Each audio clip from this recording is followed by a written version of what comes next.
Production house please make sure உங்களோட audience யாருன்றதை target பண்ணி நீங்கள் ஹிட் பண்ணிங்கனாலே உங்களோட பிரேக் ஈவனை நீங்கள் எடுக்க முடியுன்றது இங்கே இருக்கிற மார்க்கெட்டில் தெரிஞ்ச விஷயம்.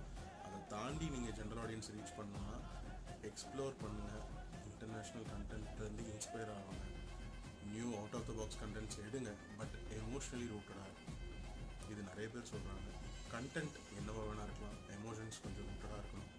இந்த படத்தில் எமோஷன்ஸ் ரூட்டடாக இருக்குது, பட் ஸ்க்ரீன் பிளே அவுடேட்டடாக இருக்குது. அதுதான் ஒரு பிரச்சனை. அண்ட் ஃபைனலி இவ்வளோ நெகட்டிவ்ஸுக்கு தேவையான படமானு கேட்டால் இல்லவே இல்லை. பட் இது one time watchable, a decent movie, but it was over hyped. அதுதான் என்னோட point. Congratulations for the entire Kanguva team.